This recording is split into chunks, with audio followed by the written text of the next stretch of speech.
La restauration rapide devait être accessible à tous, mais Chipotle exclut désormais la classe moyenne. Les profits beaux grimpent, les clients partent, les burritos bon marché, c'est fini. L'évolution actuelle pourrait en révéler beaucoup sur l'avenir préoccupant de l'économie américaine. Josh ici, et dans cet épisode de The Infographics Show, nous expliquons comment Chipotle s'est égaré. En 2024, des vidéos ont envahi les réseaux sociaux, montrant des employés de Chipotle servant des portions dignes de la Grande Dépression. Des demi-portions de riz et une tranche de steak dissimulée sous beaucoup de laitue. Rapidement, les gens se filmaient dans la file, leur téléphone pointé vers le comptoir. Cette tactique, appelée règle du téléphone, poussait les employés à servir de vraies portions grâce à la présence d'une caméra. Ce n'était pas de la paranoïa, c'était réel. Une banque de Wall Street a même envoyé un analyste pour enquêter, preuve de la gravité de la situation. Wells Fargo a acheté et pesé 75 bols burritos de Chipotle et a constaté que le poids des portions variait jusqu'à 87%. Pire encore, les commandes en ligne étaient les plus grandes victimes. Il n'était pas difficile de comprendre pourquoi. Les indicateurs internes de Chipotle se concentraient sur ce qu'on appelle le débit, c'est-à-dire essentiellement le nombre de commandes pouvant être réalisées en 15 minutes. Cela a instauré une incitation où la rapidité comptait plus que la quantité servie. Un employé visant 35 commandes n'a pas le temps de vérifier si vous avez assez de carnita. Ce n'est pas comme si Chipotle avait des problèmes. 1,54 milliard de dollars de bénéfices en 2025, 334 nouveaux restaurants, 4000 établissements dans le monde entier. Selon tous les indicateurs, la chaîne prospère. Mais les burritos racontent une autre histoire. File d'attente plus courte, portions réduites, actions en baisse de 31%. Pour une entreprise qui était l'enfant chéri de Wall Street, c'est un échec. Le tollé public a été retentissant. La direction a dû réagir. Chipotle a confirmé qu'environ 10% de ses restaurants avaient réduit les portions. Pour y remédier, ils ont imposé une formation obligatoire aux employés et se sont engagés à servir plus généreusement. Mais cette solution a un coût caché.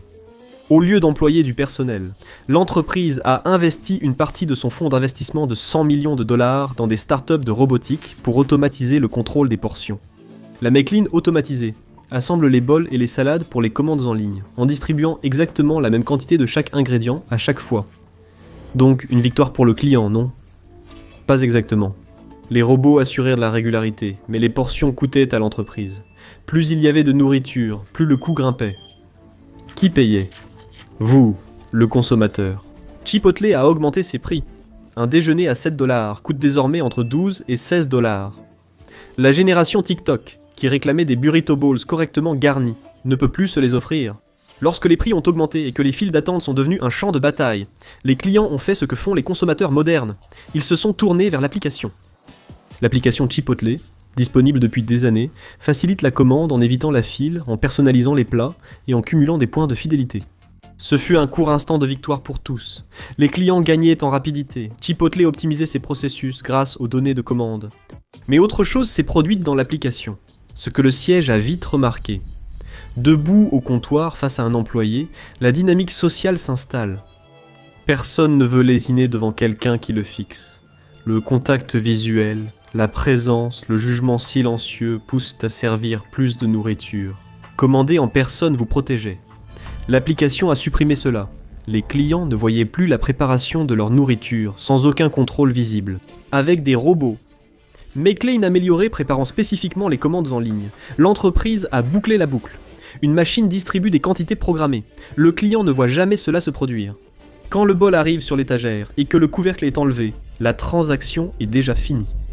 La guerre des portions a été gagnée en retirant au client la possibilité de réclamer plus dès le départ. Mais cela pourrait avoir créé un nouveau problème.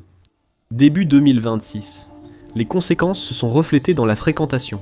Les visites des clients à faible revenu ayant fortement chuté. Les clients habituels de Chipotle avaient disparu. Ils étaient exclus par les prix, lésés, ou tout simplement épuisés par tout ce processus. C'est à ce moment-là que toutes les autres chaînes de restauration rapide en Amérique ont fait le même choix. Le choix évident, elles ont lancé un menu à petit prix. Offre à 5 $, promo 2 pour 1. Faites tout pour ramener les clients. McDonald's l'a fait en 2024 avec son menu à 5 $, tout comme Taco Bell et Wendy's avec leur menu à petit prix. La restauration rapide agit ainsi quand les clients à faible revenu réduisent leurs dépenses. Mais Chipotle, eux, ont fait le contraire. Le PDG Scott Boatwright a réexaminé les données des consommateurs et a découvert quelque chose qui a tout changé. 60% des clients principaux restants de Chipotle gagnaient plus de 100 000 $ par an. En février 2026, lors d'une conférence téléphonique sur les résultats, Boatwright a déclaré franchement aux investisseurs « Nous correspondons à leur façon de manger, et nous allons vraiment miser là-dessus ». La stratégie ne visait pas à récupérer les anciens clients, mais à accepter et s'adapter à la nouvelle réalité. Les économistes parlent d'une économie en forme de K. Après de grands chocs économiques, la reprise ne profite pas à tous. Le haut du K progresse encore. Revenus et dépenses en hausse, actifs aussi. Mais les salaires baissent, le pouvoir d'achat chute, il reste moins pour le déjeuner. Imaginez cela comme un avion de ligne qui pique du nez. La réaction rationnelle quand on perd de l'altitude, c'est de jeter tout poids superflu. Le choix irrationnel, c'est de retirer les sièges économiques pour créer un salon de première classe plus lourd et luxueux. Chipotle a fait ce choix. L'idée était que le consommateur moyen, gagnant environ 100 000 $ par an, ne le remarquerait pas. Leur salaire était déjà ajusté à l'inflation. Le commentaire de Boatwright est devenu viral. Les critiques ont affirmé que l'entreprise avait confirmé ce que beaucoup soupçonnaient. Chipotle n'était plus pour les gens ordinaires. Plus tard, Boatwright a essayé de clarifier ce qu'il qualifiait d'informations erronées concernant la stratégie de tarification, mais l'enregistrement audio de la conférence téléphonique sur les résultats était public, et ces mots étaient bien les siens. Vous voulez voir plus d'histoires en coulisses comme celle-ci, où les entreprises décident discrètement qui obtient quoi et qui est laissé de côté? N'oubliez pas d'aimer, de partager et de vous abonner pour ne rien manquer. Alors pourquoi exactement les gens sont-ils prêts à payer entre 16 et 18 $ pour un bol Chipotle, au départ? La réponse réside en partie dans une révolution pharmaceutique touchant les plus hauts revenus. Les médicaments GLP-1 comme Ozempic et Wegovy ont été initialement développés pour les diabétiques, mais ils ont depuis explosé en popularité comme outil de perte de poids parmi les Américains aisés. Au milieu des années 2020, des millions d'Américains à haut revenu utilisaient ces médicaments, et cela changeait leur façon de manger. Les utilisateurs de GLP-1 mangent moins en général, mais lorsqu'ils mangent, ils ont envie de repas riches en protéines et en nutriments. Ils privilégient les macronutriments aux calories et graisses bon marché et rassasiantes. C'est là que la stratégie de marque North Star de Chipotle est entrée en jeu. Elle s'est positionnée autour d'une alimentation saine, d'ingrédients simples et de plats riches en protéines. Chris Brandt, directeur de la marque chez Chipotle, a cité les utilisateurs de GLP-1 parmi la nouvelle cible démographique de Chipotle. À la fin de 2025, l'entreprise a lancé un menu dédié riche en protéines. Des produits en édition limitée comme Chicken El Pastor sont vite devenus des incontournables auprès des clients. Les données internes ont révélé que les clients profitant de ces offres spéciales dépensaient davantage et revenaient plus souvent, plaçant ainsi Chipotle à un carrefour. Ils se sont discrètement repositionnés comme une pharmacie de macronutriments pour les travailleurs de la tech aisée et les professionnels sous coupe-faim. Les repas copieux et abordables, autrefois prisés par la classe ouvrière, passent au second plan. Les clients aisés ne veulent pas d'énormes burritos. Ils souhaitent 45 grammes de protéines dans un bol raisonnable, adapté à leur fenêtre alimentaire GLP, un prêt à payer 17 $. Alors, quel est le plan de Chipotle pour reconquérir les clients à faible revenu qu'ils ont perdus? Un gobelet, plus précisément, un gobelet protéiné. Il coûte 2 $, 82 cents. C'est un petit gobelet en plastique contenant une portion de viande, sans rien d'autre. Pas de riz, pas de haricots, pas de guacamole, pas de salsa, ni de crème aigre, juste un gobelet de viande. Le gobelet protéiné a été présenté comme une option pour les clients soucieux de leur budget, souhaitant essayer Chipotle sans payer le prix fort. Il est proposé à un prix juste au-dessus de l'option taco d'entrée de gamme à 3,50 $ qui, soyons honnêtes, serait plus satisfaisante comme repas. Lorsque l'entreprise a démarré, en 1993, le concept était simple.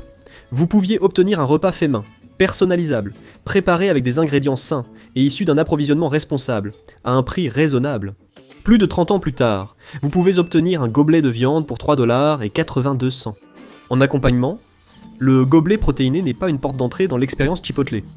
C'est un panneau de sortie, poliment adressé à tous ceux qui ne peuvent pas se permettre d'y être. La dimension dystopique du produit est presque trop parfaite. Dans l'économie en K, les riches sont un bol composé sur mesure, avec des protéines haut de gamme et tout un discours marketing sur le bien-être, tandis que la classe ouvrière reçoit une ration dans un gobelet.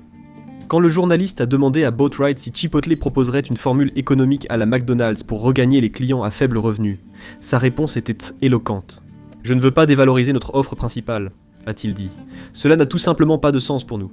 Le menu principal n'est pas fait pour ceux qui ne peuvent pas se le permettre. » Le gobelet de protéines, c'est ce que Chipotle pense que le bas de l'échelle mérite. Alors, Que fait Chipotle pour les travailleurs à faible revenu maintenant? Ce n'est pas hypothétique. L'automatisation chez Chipotle a coïncidé avec son recentrage sur une clientèle plus aisée, ce qui n'est pas un hasard. Le robot McLean augmenté a été conçu parce que les commandes en ligne n'ont pas le contrôle humain qu'offre la préparation en personne. Il est cohérent, mais le robot fait aussi autre chose. Il élimine complètement la variable humaine. Aucun employé ne peut sortir du cadre. Personne ne peut se déclarer malade ou exiger un salaire minimum plus élevé. Le robot Autocado peut couper, dénoyauter et peler un avocat en 26 secondes, soit environ la moitié du temps qu'il faut à un employé humain.